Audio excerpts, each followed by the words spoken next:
Bom dia. Para mim é uma honra estar aqui com vocês. Toda quinta-feira vejo vocês aqui. E lembro da minha avózinha, né?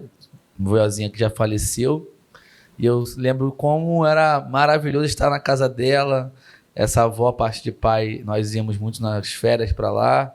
Né? A minha avó, a parte de mãe, ainda é viva, graças a Deus, completou 88 anos, né? Na terça-feira. E aí, esse domingo a gente vai fazer uma festa lá, todas as filhas, netos, todo mundo, né? Porque através da vida dela nós fomos abençoados, né? Por mais que essa minha avó não seja cristã ainda, mas eu creio na conversão dela. Ela tá morando com meus pais e a gente tem uma célula lá. E eu sempre falo da palavra de Deus para ela. E o Senhor vem confrontando o coração dela, ensinando a ela. Eu tenho certeza que no tempo de Deus ela vai decidir por ele, entregar a vida dele e também ainda servirá ao Senhor, mesmo faltando alguns anos para que ela seja recolhida. Mas eu falo para ela, vó, a senhora vai viver até os 120 anos. Ela fala, ai, meu filho, não aguento mais. Eu falei, não, você tem fôlego de vida, uma mulher forte, portuguesa, bem forte mesmo, passou por um câncer de mama há pouco tempo, passou pela químio, já tomou um tombo, ela morava sozinha, por isso que nós trouxemos ela para casa dos meus pais. Ela com 85 subia na trepadeira para cortar e caiu, não quebrou nada. Se machucou, mas não quebrou nada. Eu falei, vó, imagina a senhora quebra um fêmur numa idade dessa. Não dá. Aí tem esses 4 anos que ela está nos meus pais e tem sido uma benção. Tenho certeza que ela tem recebido muito do Senhor, né? Ela gosta da cela, gosta de estar ali, gosta de comer o lanchinho no final. Estar aqui com vocês, compartilhando a palavra de Deus é uma honra. Eu amo pregar a palavra, amo compartilhar o que o Senhor tem ministrado ao meu coração. E eu sei que nessa manhã é uma manhã onde o Senhor tem sido exaltado através de louvores, através das nossas ofertas. E agora eu creio que através da palavra também ele será engrandecido e nós sairemos daqui ainda mais conscientes da nossa missão, né?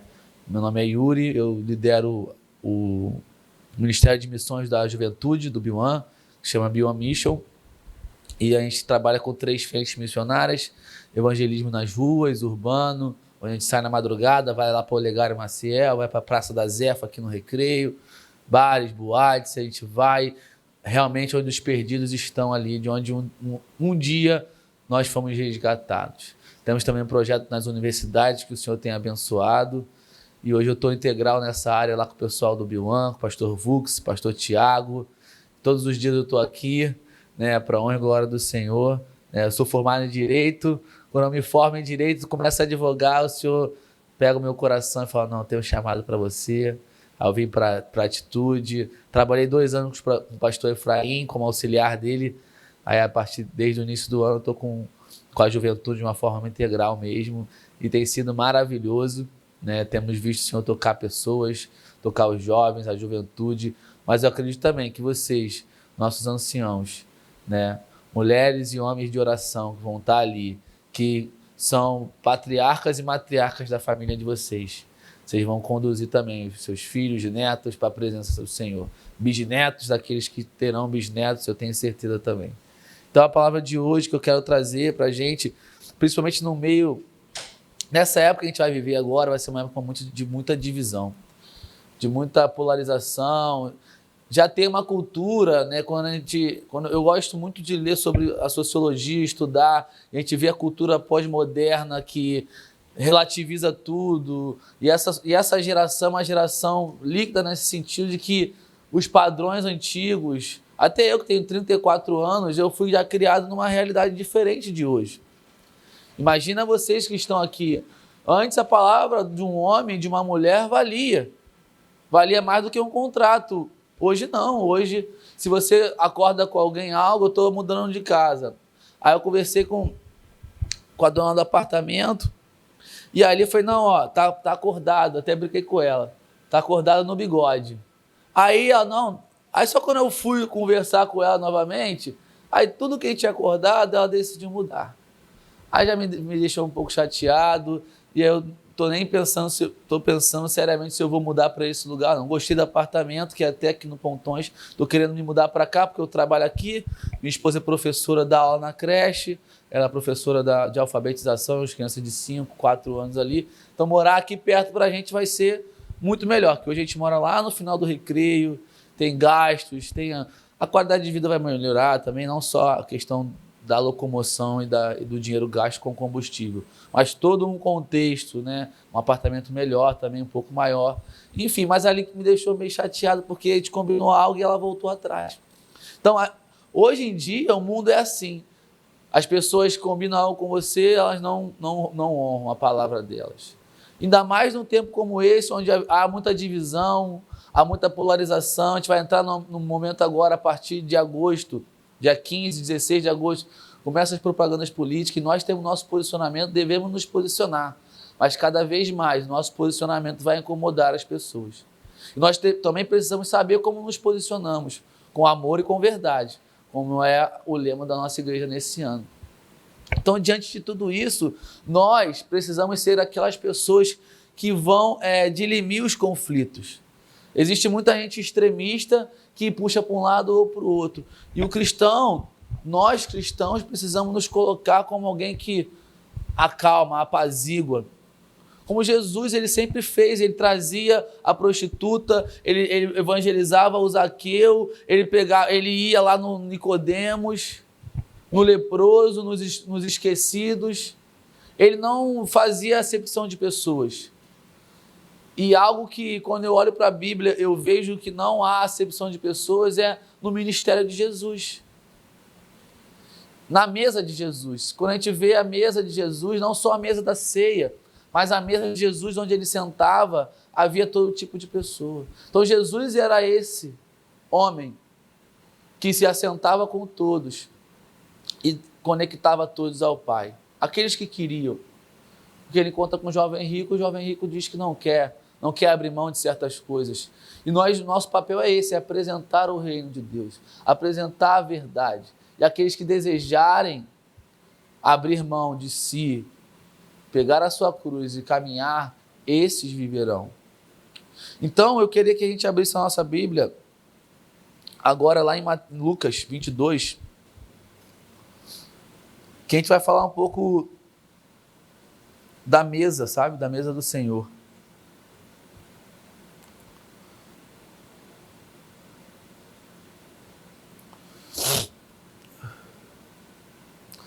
Lucas 22, do 7 ao 27.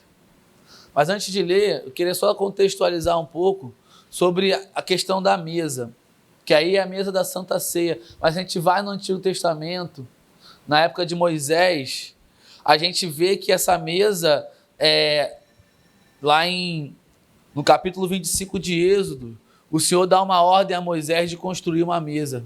E essa mesa seria a mesa dos pães da propiciação. Dos pães que ali seriam entregues para adoração a Deus. Então essa é a primeira menção de mesa na questão de adoração a Deus. Então esses pães, todo sábado, eles eram trocados. E os sacerdotes comiam desse pão. Então uma vez por semana tinha essa fornada, né? Quando a gente vai na padaria, aquele pãozinho quentinho saindo. Então era assim, o sábado era o dia da nova fornada. E era o dia dos sacerdotes se alimentarem daquele pão também. E lá em Davi, a gente lembra que Davi comeu do pão da propiciação, um pão que era sagrado, um pão que somente os sacerdotes comiam, um pão que tinha um povo específico que podia comer. E Davi ali, para matar a sua fome, ele come. Só que ele também era um sacerdote, então ele poderia se alimentar daquele pão. E hoje nós aqui, através de Jesus, recebemos o sacerdócio universal. Então nós devemos todos os dias fazer o quê? Sentar à mesa com Cristo e nos alimentar do pão. Porque como sacerdotes que somos, nós precisamos nos alimentar. E chegar no santo lugar, no santo dos santos, não mais existe divisão entre o átrio, entre o santo lugar e o santo dos santos. O véu se rasgou e há acesso direto a Deus através de fechar a sua porta, falar com teu Pai em secreto e dali a gente se alimentar desse pão. E esse pão não é só nosso, meu e seu, por sermos cristãos. Na oração do Pai Nosso, até o pastor falou ontem, Luiz Hermínio, o pão é nosso e o Pai é nosso. De quem é o Pai? É de todos aqueles que desejam e entendem que Deus é um bom Pai. E se nós entendermos que Deus é um bom Pai, o nosso papel não é pegar esse Pai como alguém uma criança que tem um brinquedo e não divide. Talvez você pode até ter um netinho que está ali, cheio de carrinho, e chega um amigo e ele não quer dividir com ninguém. E muitas vezes nós somos assim. Nós queremos pegar Deus e colocar Deus como uma propriedade evangélica. E Deus não é uma propriedade evangélica. Jesus não fundou uma nova religião. Jesus, ele morreu sendo judeu. E se ele quisesse, ele falava, sejam judeus também. Não, ele fundou um estilo de vida. E nós, como cristãos, protestantes que somos, precisamos entender isso e falar, realmente, eu preciso viver esse estilo de vida. E aqui nessa passagem a gente vai entender algumas coisas, alguns princípios que o Senhor salta aos nossos olhos do que significa a mesa de Deus. Mas vamos ler a palavra. Lucas 22, vou ler do 7 até o 27, tá? Finalmente chegou o dia dos pães sem fermento, no qual deveria ser sacrificado o cordeiro pascal. Jesus enviou Pedro e João, dizendo, vão preparar a refeição da Páscoa. Onde queres que preparemos? Perguntaram eles. Ele respondeu, ao entrarem na cidade, vocês encontrarão um homem carregando um pote de água. Sigam-no até a casa em que ele entrar. E digam ao dono da casa, o mestre pergunta, onde é o salão de hóspedes, no qual poderei comer a Páscoa com os meus discípulos? Ele lhes mostrará uma ampla sala, no andar superior, toda mobiliada. Façam ali os preparativos. Eles saíram e encontraram tudo como Jesus lhes tinha dito. Então prepararam a Páscoa. Quando chegou a hora, Jesus e os seus apóstolos reclinaram-se à mesa. E ele lhes disse, desejei ansiosamente comer esta Páscoa com vocês, antes de sofrer. Pois eu lhes digo, não comerei dela novamente, até que se cumpra o reino de Deus. Recebendo o cálice, ele deu graças e disse, tomem isto e partilhem uns com os outros. Pois eu lhes digo que não beberei outra vez do fruto da videira até que venha o reino de Deus. Tomando o pão, deu graças, partiu e o deu aos discípulos, dizendo, isto é o meu corpo dado em favor de vocês. Façam isso em memória de mim. Da mesma forma, depois da ceia, tomou o cálice, dizendo, este é o cálice, é a nova aliança no meu sangue, derramado em favor de vocês. Mas, eis que a mão daquele que vai me trair está com a minha sobre a mesa. O Filho do Homem vai, como foi determinado, mas ai daquele que o trair. Eles começaram a perguntar entre si qual deles iria fazer aquilo. Surgiu também uma discussão entre eles acerca de qual deles era considerado o maior. Jesus lhes disse, os reis das nações dominam sobre elas, e os que exercem autoridade sobre elas são chamados benfeitores. Mas vocês não serão assim. Ao contrário, o maior entre vocês deverá ser como o menor, e aquele que governa como o que serve. Pois quem é maior, o que está à mesa ou o que serve? Não é o que está à mesa, mas eu, entre vocês, estou como quem serve. Então Jesus está ensinando vários princípios aqui.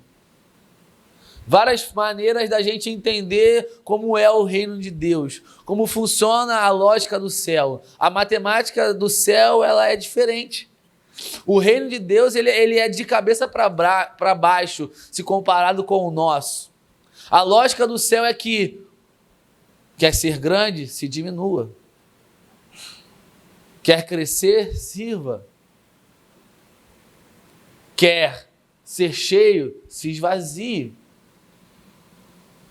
Então, isso vai de encontro totalmente com a lógica dos tempos que nós vivemos, desde Adão. Como o Leonel falou, nós recebemos uma herança em Gênesis 3. E ali o mundo cai. E ali a gente começa a dar frutos espinhosos. Deus fez tudo na perfeição. Mas até na imperfeição do homem, ele não errou. E Deus não é pego de surpresa, como quem diz, e agora o que faremos? Jesus não foi, não, eu vou, agora não, eu resolvo o problema. Não, já estava tudo preparado. Deus já sabia que isso estava no planejamento que poderia acontecer. E desde esse momento nós produzimos frutos do pecado. Mas o apóstolo Paulo nos ensina que somos filhos de Adão, mas também somos herdeiros de Jesus, porque através de um homem todos pecaram, mas através de um outro homem também todos têm acesso à graça. Então, quando ele fala todos, ele fala todos. Ele não coloca apenas os religiosos, ele não coloca apenas para eu e você que já estamos aqui. Como diz em João 3,16, ele deu a vida para que todos aqueles que nele creiam não pereçam, mas tenham a vida eterna. Ele amou o mundo de uma maneira tão absurda. E o mundo aqui é o cosmos, é toda a criação, todo aquele que é criado por Deus é amado por ele. Então Jesus aqui, quando ele se assenta com os seus discípulos para comer a Páscoa, e a Páscoa é a Páscoa judaica, para comemorar quando o povo sai do Egito, e ali eles estavam comemorando a libertação do Egito.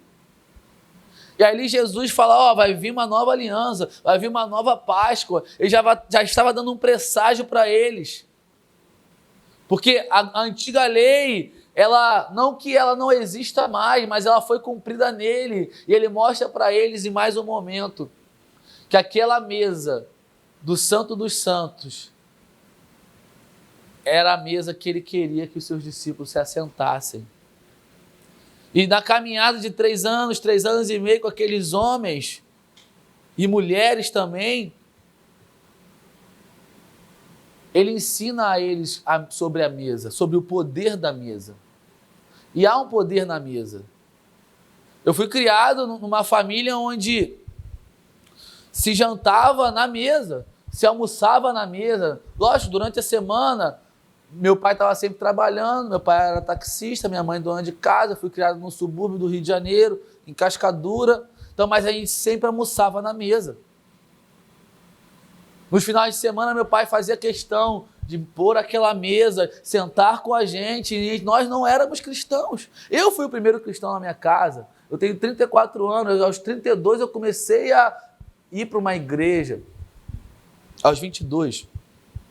Então tem 12 anos aí que eu estou nessa caminhada.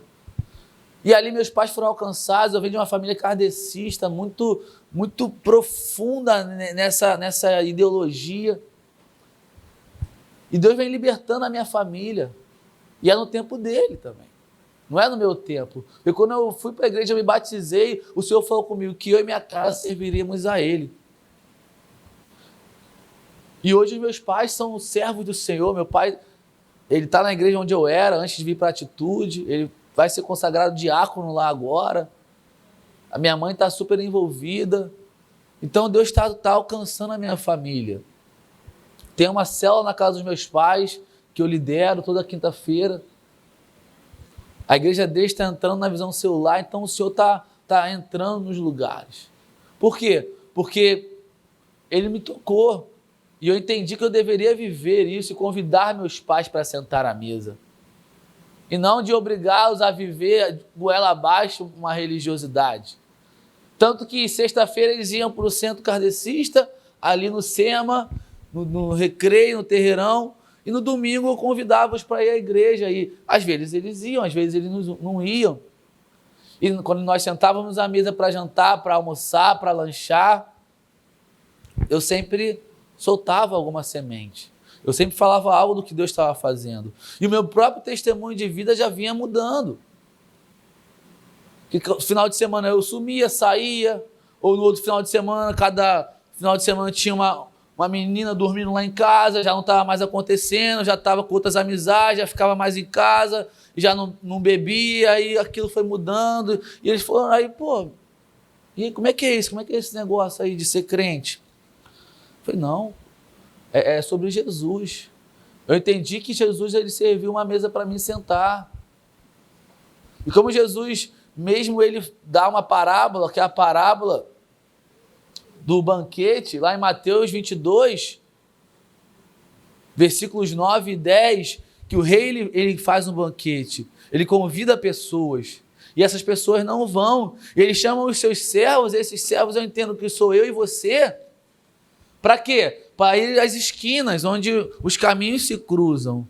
Então, se você vai na padaria, cruza o caminho com alguém, se você sai do seu condomínio, cruza o caminho com o porteiro, se você está na casa da sua filha, do seu filho, do seu genro, da sua nora, com seus netos, ali caminhos estão sendo cruzados, o nosso dever é convidá-los para sentar à mesa.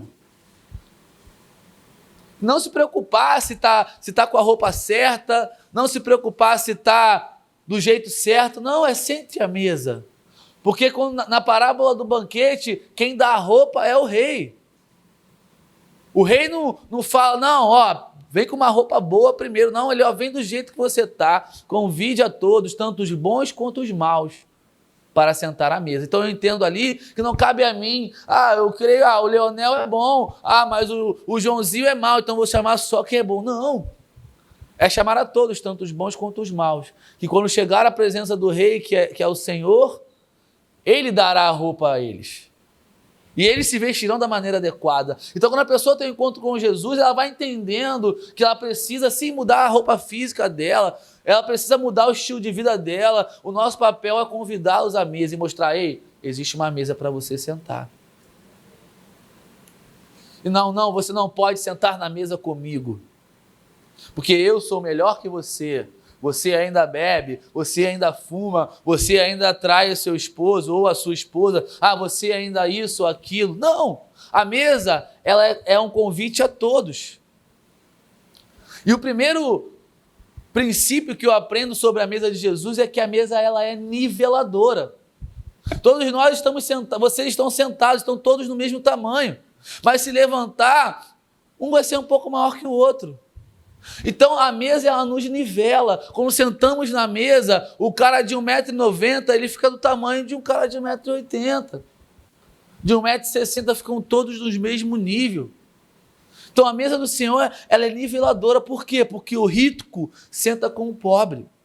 O algoz senta com a sua vítima. O vaidoso senta com o humilde. Porque o traidor senta com o traído. O policial senta com o bandido. Então, a gente olha para a mesa da própria ceia e a gente vê ali Judas ceando, o traidor sentando com o traído, o discípulo amado sentando com Pedro, o que era sanguíneo. Na mesa de Jesus sentou também a prostituta, sentou o Zaqueu, o cobrador de impostos, aquele fiscal da Receita que... parece que é só naquela época, hoje em dia não tem mais isso, o cara que pede um negocinho, vou te ajudar. Então esse Zaqueu que faz um esforço para ver Jesus, o próprio Jesus fala, ei, hoje eu vou para a sua casa. Hoje eu vou construir uma mesa para você, na sua casa. E ali houve salvação naquela casa. Porque Jesus diz que Zaqueu também era filho de Abraão. Então nós cremos que o poder da mesa, ele é transformador na nossa vida, porque nós um dia fomos convidados a sentar nessa mesa. E nós não podemos limitar o poder da mesa somente às nossas 4 paredes, a esse lugar aqui. Ou talvez a célula que você faz parte, o grupo de pessoas que você gosta de estar. Aquela pessoa que você não gosta, essa pessoa precisa ser convidada a sentar na mesa. E são essas pessoas que muitas vezes revelam quem nós somos, porque eu tenho aprendido que o problema do outro é um espelho para mim. Algo que me incomoda no outro revela quem eu sou, por isso que eu não gosto, porque, cara, essa pessoa é muito vaidosa. Caraca, eu sou vaidoso também. É muito egocêntrico, eu sou egocêntrico também. Por isso que eu não gosto dele, porque eu vejo o meu defeito nele. E o Senhor tem falado isso comigo através de pessoas que eu tinha, entre aspas, ranço. E o Senhor tem falado, sabe por que você não gosta dele? Tem alguma dificuldade de sentar na mesa com ele, porque o defeito dele é igual ao teu. E eu falei, que isso, Deus? Não, né? Não, eu sou melhor. Ele, não. Olha, ele não é vaidoso? Você também é, meu filho. Eu falei, é verdade, Senhor. E eu preciso melhorar. E aí eu orei, Senhor, eu quero então poder sentar na mesa com essa pessoa. E o Senhor proporcionou o encontro. Estávamos aqui antes do culto do Biuan, intercedendo. E ali fui na sala de oração, estávamos na reunião. E aí nos encontramos, oramos um pelo outro. O Senhor usou ele para abençoar a minha vida, me usou para abençoar a vida dele. E para a honra e glória do Senhor, isso foi quebrado. Por quê? Nenhum outro, ninguém sabia por quê, era aquele negócio. Então, muitas vezes é na mesa que isso vai ser quebrado, porque ela nos nivela, ela mostra o quão pecadores todos nós somos, mas também o quanto a graça de Deus nos alcançou.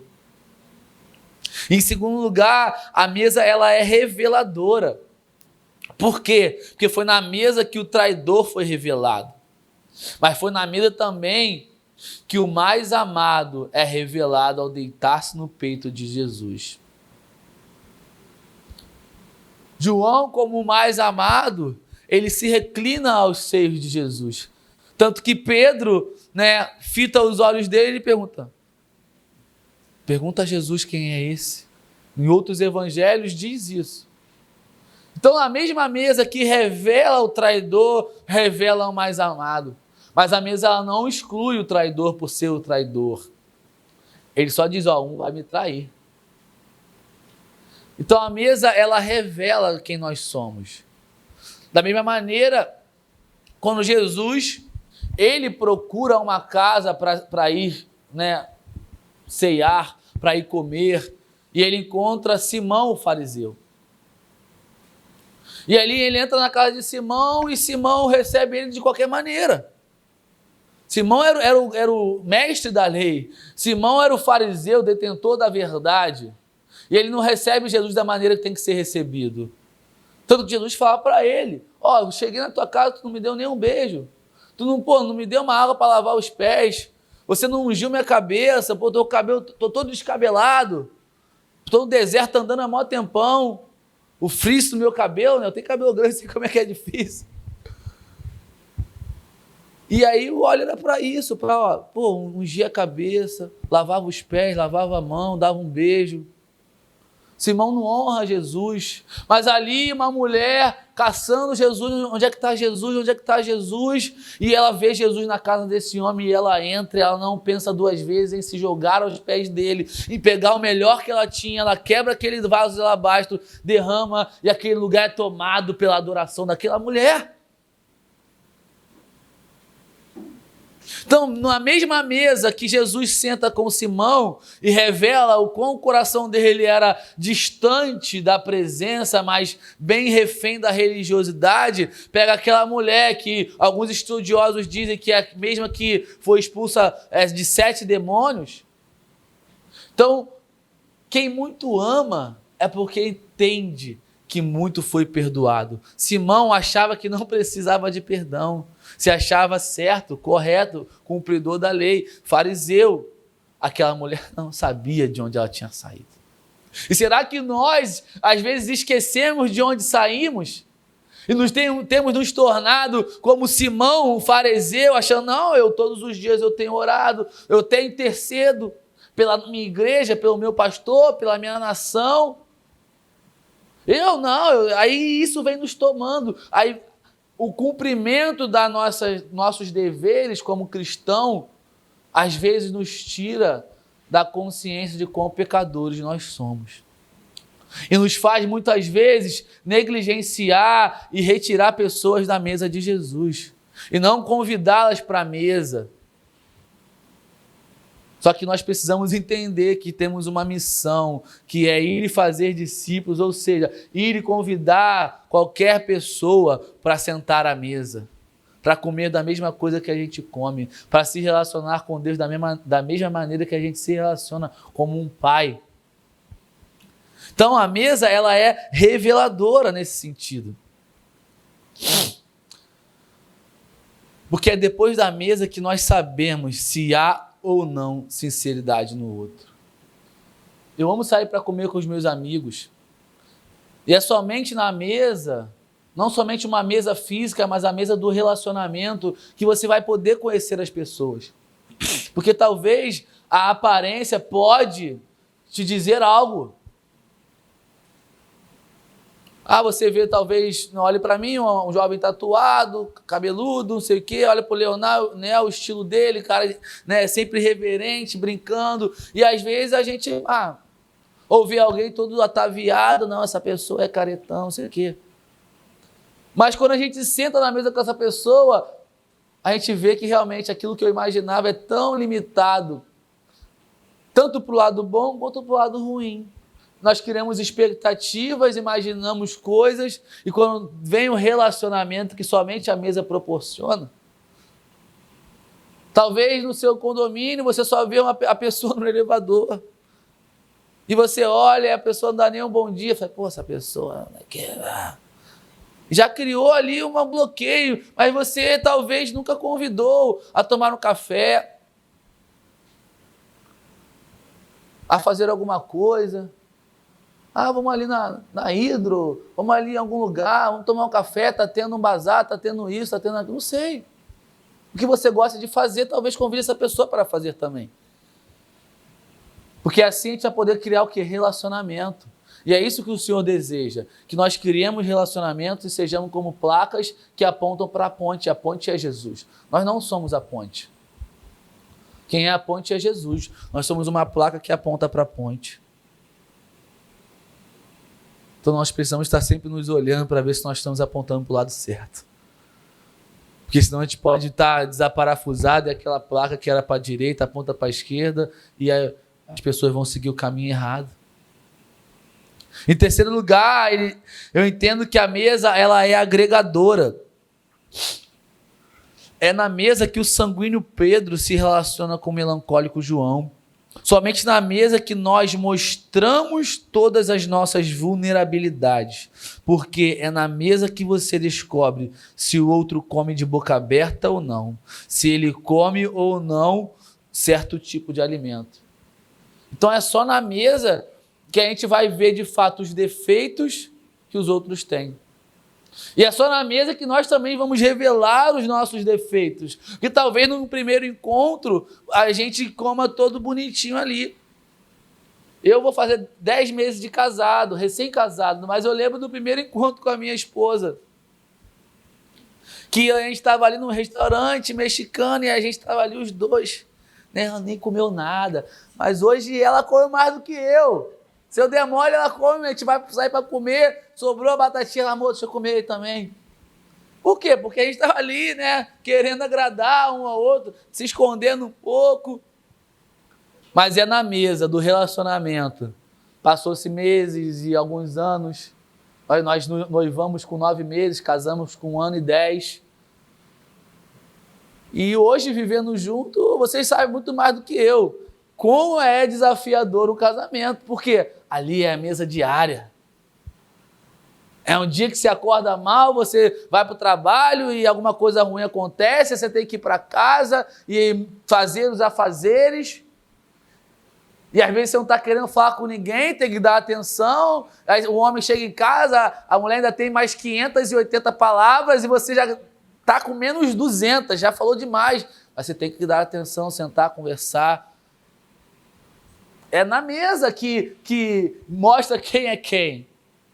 E é na mesa que você se revela. É na mesa que a nossa vulnerabilidade é exposta. E nós precisamos ser mais vulneráveis uns com os outros. É nesse lugar que nós precisamos sentar e ter relacionamento real. Porque Jesus chega e fala, ó, essa é a última Páscoa que eu terei com vocês, antes de sofrer. Então ele fala, eu vou sofrer.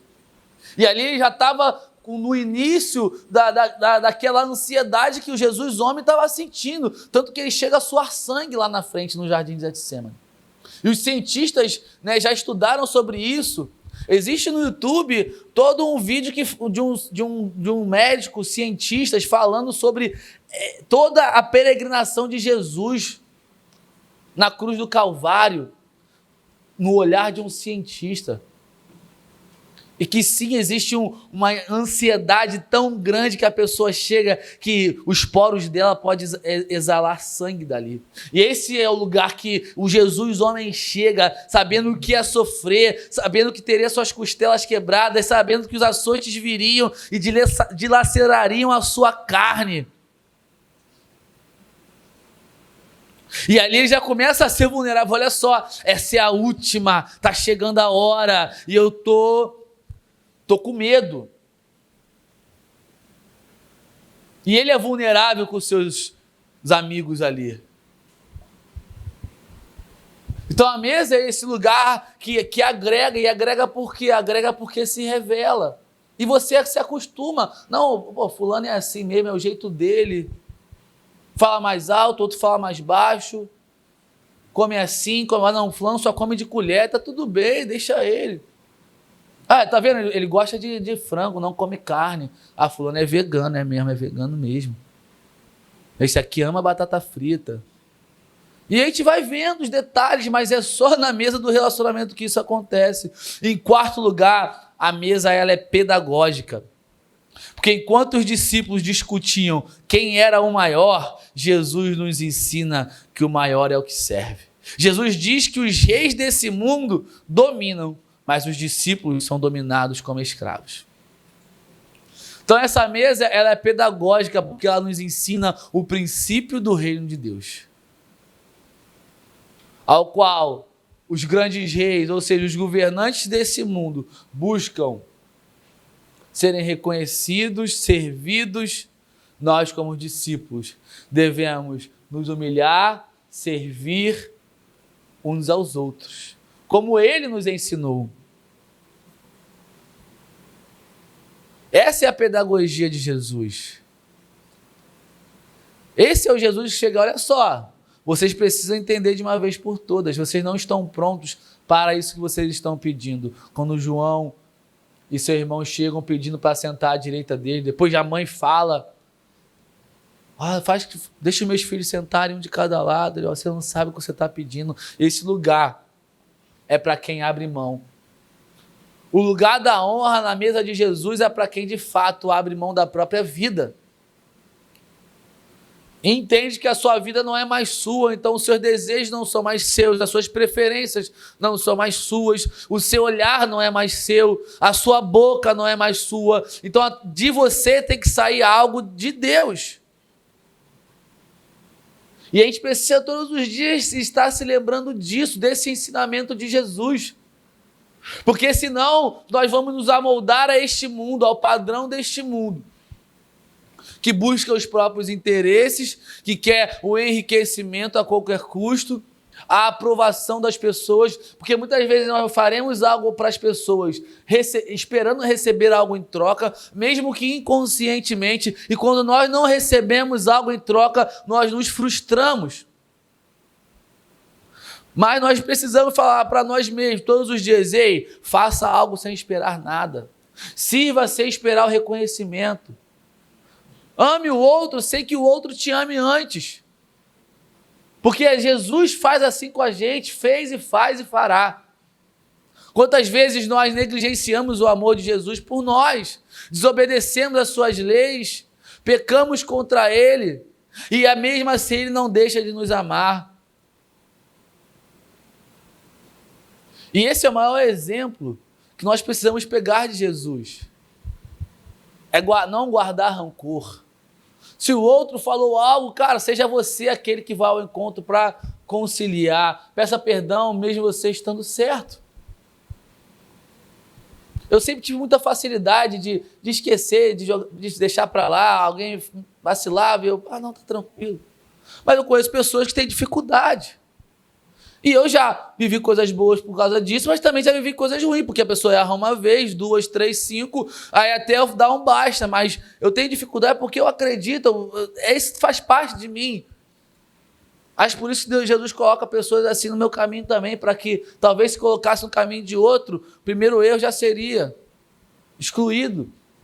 Porque eu sei como foi o meu processo de conversão. Foi difícil, foi doloroso. Foi aos olhos de alguns demorado. Porque eu tinha muita coisa que estava enraizada em mim, do estilo de vida que eu vivia.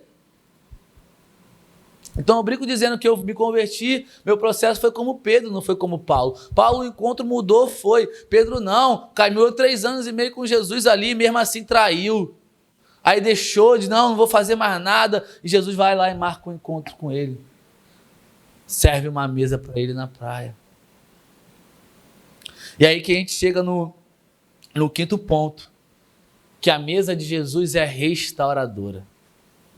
Foi nessa mesa posta na praia que Jesus restaurou Pedro o negador e o transformou naquele apóstolo que pregou em Atos 2 e mais de 5.000 pessoas foram impactadas e receberam o amor e a graça.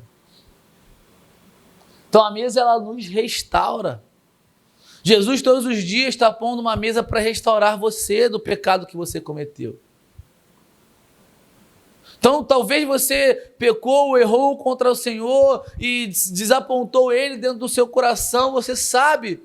E muitas vezes você fica se acusando, se martirizando e carregando aquilo como um alto flagelo. Mas o Senhor nessa manhã está dizendo para alguém aqui, olha só, eu estou montando uma mesa para você, assim como eu fiz com Pedro naquela praia. E nessa manhã eu vou restaurar quem de fato você é, para você não carregar mais essas culpas do passado, os seus erros do passado. Porque existe algo novo que eu quero fazer na sua vida. Independente da idade que você tem, se um tempo como esse você está aqui, você faz parte dessa geração, assim como o tio de Esther disse a ela, olha, talvez foi para um tempo como esse que o Senhor te criou. E eu digo para vocês aqui, com certeza foi para um tempo como esse que o Senhor criou a gente. Tecnicamente somos de gerações diferentes, mas na prática estamos todos no mesmo tempo, aqui e agora. E se estamos aqui e agora, nesse tempo que se chama hoje, o que nós vamos fazer para revelar Jesus à terra? Mas primeiro, antes de irmos, precisamos entender que há perdão na nossa vida, que há restauração disponível para nós. E não só para nós, há restauração, amor, graça e misericórdia disponível para todos. E são essas pessoas que estão à sua volta, no seu ciclo, na sua família, no prédio onde você mora, nos lugares onde você vai. São essas pessoas que talvez somente você vai poder pregar o evangelho para elas. Talvez pessoas não vão ouvir mais ninguém. Não vão ouvir o Billy Graham, até porque ele já morreu. Não vão ouvir o pastor Josué, não vão ouvir a mim. Mas vão ouvir a você. Talvez você tenha um neto que vai ser o próximo Billy Graham. Assim como a mãe de John Wesley criou cerca de 7 filhos, ela não sabia que John Wesley e Charles Wesley seriam um dos precursores do avivamento na Inglaterra. Ela apenas foi uma boa mãe, cuidava dos seus filhos e ensinava eles no caminho. E ela colocava um pano na cabeça e eles sabiam que a mamãe está orando agora. Esse momento onde a mãe põe o pano na cabeça, não, esse momento a mãe está valorizando a presença. E eles crescem nessa consciência da valorização da presença de Deus. E entendem que existe um momento que precisamos nos debruçar e nos dedicar à presença do Senhor. Sentar à mesa com Ele. Receber do pão da vida. O pão que antes somente os sacerdotes comiam. Somente certas pessoas tinham acesso ao lugar e ao pão. Hoje não. Todos têm acesso. Existe um pão sendo servido diariamente na mesa do Senhor para nós. E nós somos aqui como aqueles mendigos que descobriram onde tem pão e não devoram tudo, mas vão a outros famintos e dizem: olha, existe pão, venha comigo, vamos sentar à mesa e partilhar desse pão. É isso que o Senhor quer de nós. É isso que Jesus diz lá no seu sermão da grande comissão. Ei, vão, façam discípulos de todas as nações, batizem-os, ensinem-os. Ensinem-os o quê? A guardar tudo que eu tenho vos ensinado. Então, nosso papel é falar: olha só, existe mesa disponível para todos. Então venham, comam e bebam. Comam e bebam sem gastar nenhum tostão. Como o profeta Isaías diz: venham, comam e bebam sem nada, sem dinheiro. Deleitem-se no vinho e no leite, na alegria da presença do Senhor e na nutrição do nosso espírito. Então que nessa manhã a gente entenda que existe restauração para nós. Que os seus erros do passado, mágoas do passado, talvez agrilhões que você vem carregando, essa manhã eu tenho certeza que o Senhor vai restaurar o seu ministério aqui. Você irá pastorear pessoas, intercederá pela sua família, pela sua casa, pelo seu condomínio. O Senhor enviará aqueles que serão salvos. Porque somente a mesa de Jesus nos traz consciência de quem nós somos, perdão dos nossos pecados e os nossos destinos são liberados. Eu queria que você fechasse os seus olhos e que a gente fizesse uma oração aqui agora. Se você puder se colocar em espírito de oração. Pai, obrigado pela tua presença aqui, Senhor. Obrigado porque a tua palavra ela jamais volta vazia. E aqui existem homens e mulheres que nessa manhã entenderam o poder da tua mesa, Jesus. Eu não os conheço, mas você os conhece.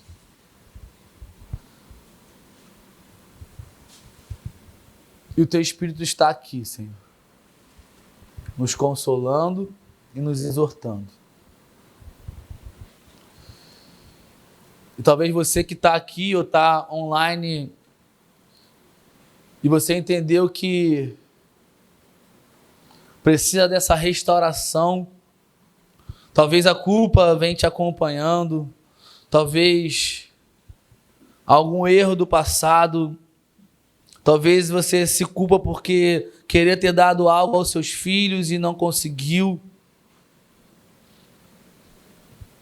Nessa manhã é uma manhã onde o Senhor ele vai restaurar você, ele pôs a mesa aqui. E onde a mesa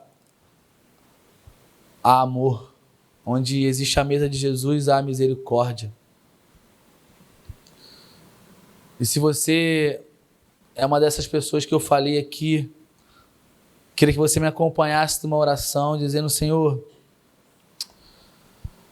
obrigado porque nessa manhã eu estou entendendo que os meus erros não me definem, que a minha identidade não está firmada no erro que eu cometi ou talvez naquilo que eu não pude dar, mesmo querendo dar o melhor. Então, Pai, eu entrego, Senhor, todas as minhas dores. Eu entrego toda a minha culpa. Eu entrego o meu coração, a minha vida a você. Em nome de Jesus. Se você fez essa oração, eu queria só que você levantasse seu braço para eu te conhecer e orarmos por você. Deus te abençoe, minha irmã. Deus abençoe. Mais alguém, Deus abençoe. Mais alguém que fez essa oração de restauração, Deus abençoe. Amém. Queria que vocês viessem aqui na frente para a gente orar junto, pode ser? Venha, não tenha vergonha. A mesa nos revela, nos nivela. Queria que todo mundo ficasse de pé. E juntos nós vamos orar aqui, porque essa manhã o Senhor tem nos restaurado, tem posto a tua mesa, tem servido do pão dele. Venha, minha irmã, venha. Venha. Venha, não tenha vergonha, venha. Isso. Mostre aos céus e à terra que a senhora está comendo do pão. Estenda suas mãos, você que está aí na frente. Se você que está aí online também, escreva no chat que nós vamos orar por você também. Pai, obrigado. Obrigado porque nessa manhã o Senhor serviu do pão da vida para nós. Obrigado porque nessa manhã o Senhor restaurou o nosso ministério. Obrigado porque nessa manhã, Senhor, nós entendemos a nossa missão, que é ir e convidar a todos para sentar na mesa. Obrigado, Jesus, porque todos os dias o Senhor tem uma mesa posta para nós. Obrigado, Senhor, porque todos os dias o Senhor nos dá a oportunidade de convidar a todos para sentar nessa mesma mesa. Então, Senhor, que a gente saia daqui nessa manhã, dispostos e disponíveis a pregar a Tua palavra, a sermos verdadeiros discípulos e discípulas, que façam discípulos, que sejam servos que convidem a todos a sentar nessa mesa. Pai, vem com o Seu amor, com o Seu poder sobre minhas irmãs aqui nessa noite, sobre os meus irmãos, sobre aqui nessa manhã, Pai, sobre todos aqui, Pai, nessa manhã. Derrama do Teu poder, Jesus. Derrama do Teu Espírito, Senhor. Derrama do Teu amor, Pai, da Tua restauração. E vem com cura, Senhor, cura da alma, Pai. Vem com cura física também. Você que chegou com alguma dor aqui, alguma enfermidade, coloque as suas mãos sobre esse lugar. Porque o Senhor está aqui, e onde o Senhor está, ali a cura. Na mesa do Senhor também a cura física. Pai, em nome de Jesus, eu declaro cura agora completa. O Teu reino seja exaltado aqui nesse lugar, Pai, porque no céu não há doença, no céu não há dor, Senhor, no céu não há nenhum tipo de enfermidade, e nós cremos que as nossas dores e as nossas enfermidades foram tomadas sobre si, Jesus, naquela cruz, e é diante da Tua palavra que eu declaro cura completa agora em nome de Jesus. Dor, você não faz mais parte do corpo dos meus irmãos e irmãs aqui. Enfermidade, sai agora em nome de Jesus. Eu declaro células sendo restauradas aqui nessa manhã. Eu declaro juntas e medulas sendo restauradas agora aqui nessa manhã. Dores no joelho, nas articulações, reumatismos, dores de cabeça, enxaqueca. Eu repreendo agora em nome de Jesus e declaro cura para a honra e glória do Teu nome, Senhor. Nós oramos e agradecemos. Em nome de Jesus. Amém. Amém. Glória a Deus.